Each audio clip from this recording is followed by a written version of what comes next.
Hello, bonjour à tous, bonjour et bienvenue à tous les nouveaux abonnés sur la chaîne. Merci pour les likes, les partages, les commentaires. C'est reparti avec les pulls, vous avez vu, il commence à faire froid. On est ensemble pour la guidance du vendredi, donc 1er mai. Guidance intuitive et générale, ça peut pas parler à tout le monde, ça peut être uniquement une partie du tirage, vous faites comme ça, selon vos ressentis véritablement. Vous avez mes coordonnées sous la vidéo pour les guidances perso et il y a un lien qui va sur mon site internet aussi pour avoir plus d'infos sur les consultes. Ça a été assez bavard, moi j'ai l'impression que c'est bavard tous les jours de toute manière. On va voir ce qui se passe donc dans les énergies générales. Avec la triade, on a l'arme, la mutation et la naissance.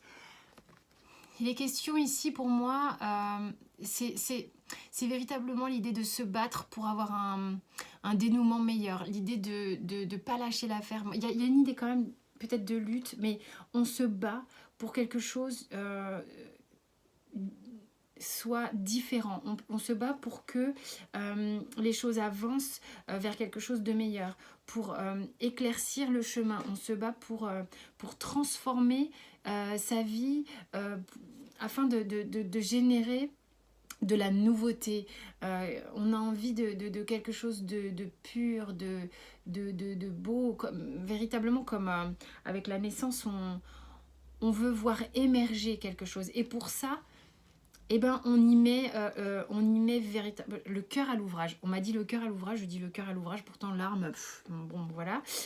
Mais c'est, on va se positionner, on va montrer qu'on est là, on va montrer qui l'on est. Il y a une connotation assez positive, malgré l'arme, sur ça. C'est-à-dire que véritablement, on sait ce qu'on veut et on y va. On est déterminé, on me dit, à retrousser ses manches et à y aller pour entamer, pour commencer cette transformation. En tous les cas, dans l'énergie du jour, on est là-dedans. Comment ça se passe concrètement dans la matière ? Il y a rien qui s'est retourné, enfin, c'est très très drôle. Tempérance, l'ermite juste à côté, arcane majeur, la tour juste à côté, mon arcane majeur encore. Le valet de coupe, la reine d'épée et la roue de fortune, arcane majeur. Oula, j'ai failli éternuer, pardon. Alors, je vous montre. Qu'est-ce que ça nous raconte ? Mais qu'est-ce que ça nous raconte ? Bon, il y a beaucoup d'arcanes majeurs, c'est quand même... On est vraiment énergétiquement dans une énergie ici, énergétiquement dans une énergie, donc super. On est vraiment dans dans une énergie assez forte. Il y a une détermination assez forte. C'est véritablement avec la tempérance, l'ermite et la tour. C'est comme si, sous couvert on essaye d'équilibrer les choses, on essaye d'être dans l'harmonie. Vraiment, on a à cœur d'être dans une forme d'équilibre. En fait, c'est quelque chose qui nous amène à être à l'intérieur de nous avec l'ermite, d'essayer de mettre de la lumière sur notre cheminement, sur qui l'on est, comment on s'y prend. Et en même temps, moi ce que ça me dit avec la tour, c'est qu'à l'intérieur, c'est comme si un peu les énergies d'hier continuaient un peu, hein, mais en fait, ça finit par exploser. De l'énergie d'hier où on était à l'implosion, on va vers un peu l'explosion, vers davantage de détermination, de la tempérance et l'ermite qui essaye de faire un truc plutôt équilibré, en retenue. Eh bien, on finit par faire sortir tout ça. Cette métamorphose, cette compréhension que cherche à avoir l'ermite sous couvert d'un calme ambiant, finit par sortir.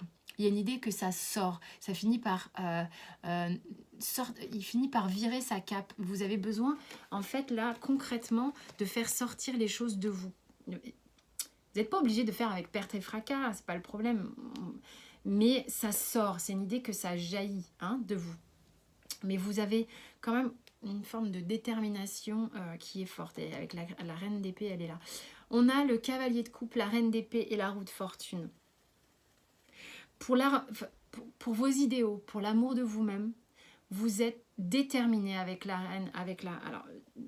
reine d'épée à enclencher le changement. Vous enclenchez le changement concrètement.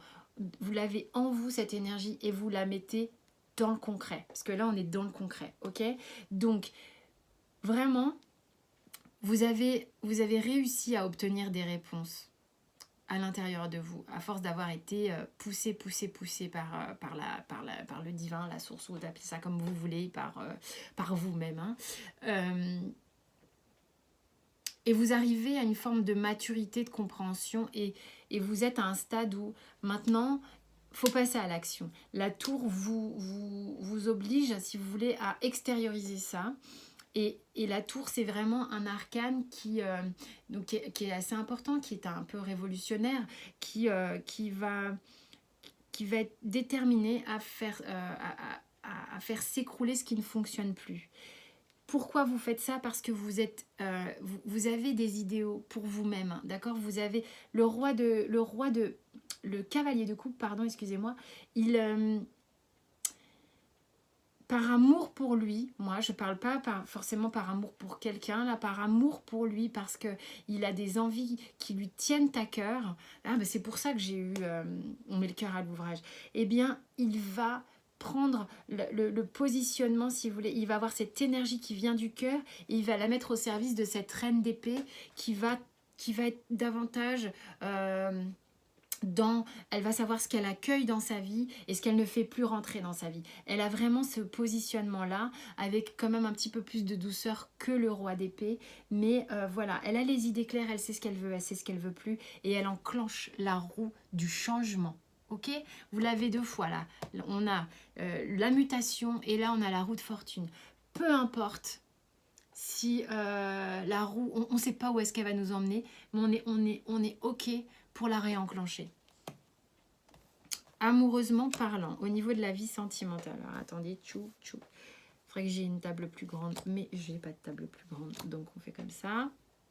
On a la reine de denier, le 10 de bâton, le 5 d'épée, le roi de denier, le 9 d'épée et le 7 de denier. C'est marrant, quand j'ai battu les cartes sur la sphère sentimentale, il y a eu 3 cartes qui sont découvertes et je me suis dit c'est rigolo, c'est comme si c'était pas la priorité aujourd'hui.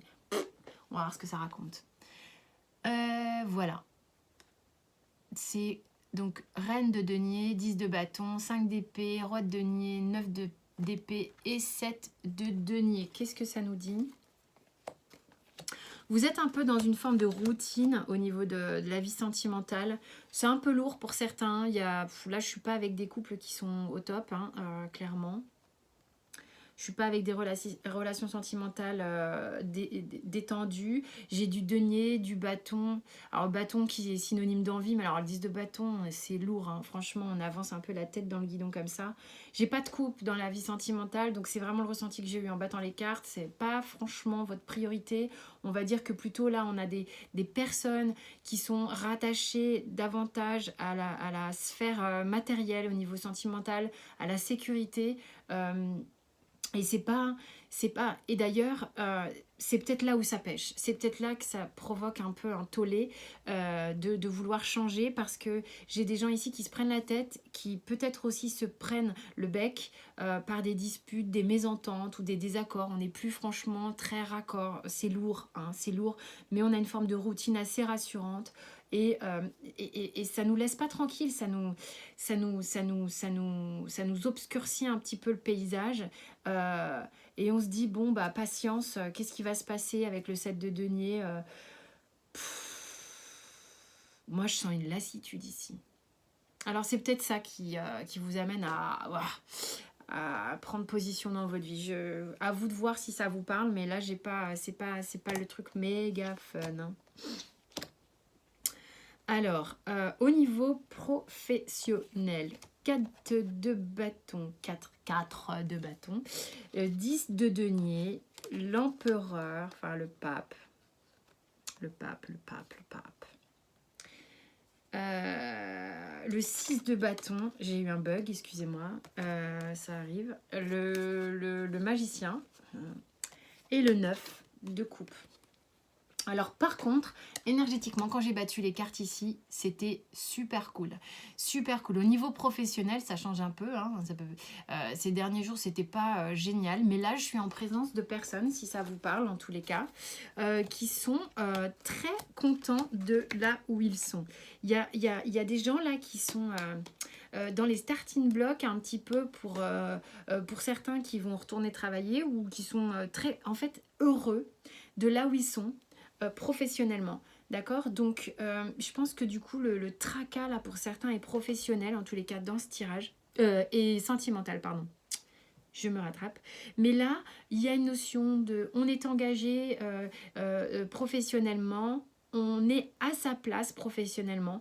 Les énergies sont fluides et circulent bien, ça se transmet bien entre les gens dans votre entreprise ou même si c'est votre business. Il y a une rentrée d'argent qui se prépare. On se sent véritablement à sa place ici. C'est le ressenti que j'ai. Il y a des gens qui se trouvent véritablement satisfaits de là où ils sont professionnellement. Ils ont le sentiment de pouvoir être dans la créativité là où ils sont professionnellement. Il y a de la nouveauté, de la fraîcheur. On est force de proposition. On co-crée avec les uns les autres. C'est fluide. Là, il y a des gens pour qui c'est fluide. Il y a une belle ambiance de travail, une belle ambiance professionnelle. Alors, avec le Béline, pardon, on a la méchanceté et le hasard. Alors, il y a, moi, cette carte ici, véritablement, elle vient rejoindre la sphère sentimentale qui, à mon sens, et faites attention, et la sphère concrète, faites attention, bouleversement, ok, ça ne veut pas dire que voilà, faut faire attention quand même à comment on communique avec les uns et les autres, qu'est-ce qu'on verbalise, qu'est-ce qu'on ne verbalise pas, plutôt comment le verbalise-t-on, l'énergie qu'on met dans les choses est très importante ici, mais il y a une idée de cocotte minute, donc quand il y a une cocotte minute, ça finit par voilà, être un peu aigu quand même. Faites attention voilà, comment, c'est vraiment le comment aborder les choses. D'accord. Avec le hasard, on est de nouveau avec la mutation et la roue de fortune pour moi. Il y a un facteur d'inconnu qui se place un petit peu dans votre tirage, mais le hasard étant aussi une carte de chance avec le Béline. Donc faites confiance. De toute manière, vous êtes prêts à vous mettre en roue libre presque, parce que le changement, vous le voulez terriblement. Donc il y a une forme de foi qui se fait là. Juste, voilà. Alors le dos de deck, il y a des choses à régler avec des gens, avec cette carte. D'accord. C'est véritablement ça qui se passe. Vous avez l'intention de vous choisir, vous, pour... et ça va se passer de se séparer de liens, de personnes, de choses, de pensées, de croyances qui sont limitantes et enfermantes. Vous êtes en train de faire le ménage avec ça, ok? Parce que vous sentez que c'est lourd pour vous et donc vous vous positionnez. C'est véritablement ce qui se passe. Avec l'oracle bleu, j'ai la révolution. Bon, c'est pas étonnant, je veux dire, on a les roues, d'accord, et on a l'arcane majeur aussi de la tour. Tout va ensemble. Et l'initié, qui vous êtes guidé, votre âme vous guide, vous recevez peut-être des messages, des synchronicités, des aides par des gens concrets aussi, qui vont vous aider à mettre en place ce changement dans votre vie. D'accord. Il y a véritablement des aides pour ça, conscientes ou inconscientes, concrètes ou invisibles, pour vous aider à cette révolution. D'accord. Vous êtes véritablement en train de faire du neuf, hein, du tri du neuf dans votre vie. Là. En tous les cas, c'est les énergies de la journée. Ok, les miroirs maintenant. Projection, amitié, retour, accusation, examen, hérédité. et enfermement. Alors, je vous montre projection, amitié, retour, accusation, examen, hérédité.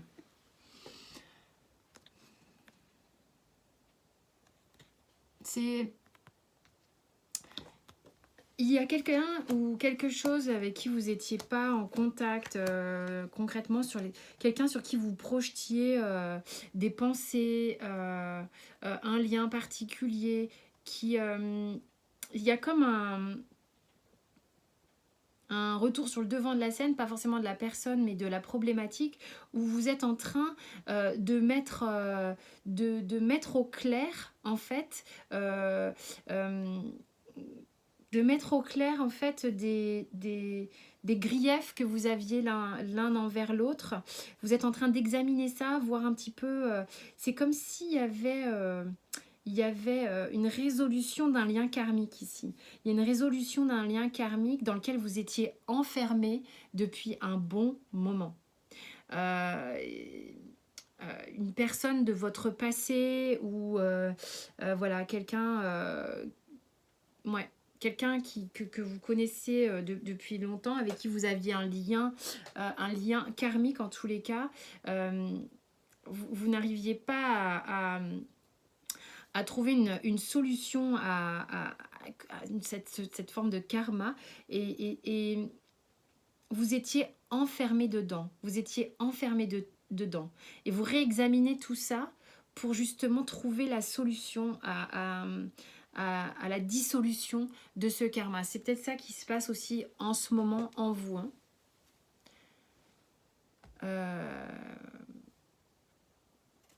On vous dit d'abandonner la mauvaise estime de soi.